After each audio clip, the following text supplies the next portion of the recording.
പല കസ്റ്റമേഴ്സിൻ്റെ അടുത്തും പല തരത്തിൽ നമ്മൾ കോംപ്രമൈസ് ചെയ്യാറുണ്ട് കേട്ടോ. പക്ഷേ എൻ്റെ വർക്ക്, എൻ്റെ ലാസ്റ്റ് ഔട്ട്പുട്ടിൽ ഞാൻ ഒരു തരത്തിൽ ഞാൻ കോംപ്രമൈസ് ചെയ്യാറില്ല കേട്ടോ. നിങ്ങൾക്ക് എൻ്റെ വീഡിയോ കണ്ടാൽ മനസ്സിലാവും. ഒരു ജോലിക്ക് പുറമെ എൻ്റെ പാഷനാണ് കേട്ടോ ഇത്. നമ്മുടെ ബ്രൈഡ് ഭയങ്കരമായിട്ട് സംസാരിക്കുന്ന ആളായിരുന്നു കേട്ടോ. അതുകൊണ്ട് നമ്മൾ വർക്ക് ഭയങ്കര സ്മൂത്തായിട്ടാണ് പോണത്. ആൾക്ക് സാരി നമ്മളൊരു ഗ്ലാസ് സ്കിൻ മേക്കപ്പാണ് കേട്ടോ ചെയ്തിരിക്കുന്നത്. പിന്നെ ഫ്രണ്ടിൽ നമ്മൾ ആലിയ ഭട്ടിൻ്റെ ഒരു ഹെയർ സ്റ്റൈലും കൊണ്ടാണ് കേട്ടോ വന്ന് അതുപോലെ നമ്മൾ ചെയ്ത് കൊടുത്തു. പക്ഷേ ചുട്ടി മാത്രം അത് കിട്ടില്ല കേട്ടോ. പക്ഷേ ലാസ്റ്റ് ഔട്ട്പുട്ട് ആൾക്ക് ഭയങ്കരമായിട്ട് ഇഷ്ടമായിട്ടുണ്ട് കേട്ടോ. ഓൾമോസ്റ്റ് എൻ്റെ ബ്രൈഡ്സൊക്കെ എൻ്റെ വർക്ക് ഇഷ്ടപ്പെട്ട് വരുന്നവരാണ് കേട്ടോ. അവരൊരിക്കലും എൻ്റെ ബഡ്ജറ്റിൻ്റെ കാര്യത്തിൽ പോവാറില്ല. ഞാൻ അങ്ങനെ സമ്മതിക്കാറുമില്ല.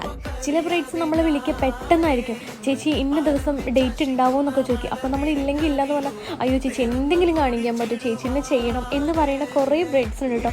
അങ്ങനെ കാണുമ്പോൾ നമുക്ക് ഒരുപാട് സന്തോഷം. അപ്പോൾ നിങ്ങളോടൊക്കെ പറയാനുള്ളത്, ഡേറ്റൊക്കെ എടുത്തു കഴിഞ്ഞാൽ പെട്ടെന്ന് ബുക്ക് ചെയ്യുക. അല്ലാത്ത പക്ഷം നമുക്ക് വർക്ക് എടുക്കാൻ പറ്റില്ല കേട്ടോ. നമ്മൾ ഓൾ കേരള സർവീസാണ് ചെയ്യണത്. അപ്പോൾ നിങ്ങൾക്ക് ഇൻട്രസ്റ്റ് ഉണ്ടെങ്കിൽ നമ്മളെ ബുക്ക് ചെയ്യുക. നമ്പർ ഞാൻ അടി കൊടുക്കാം കേട്ടോ.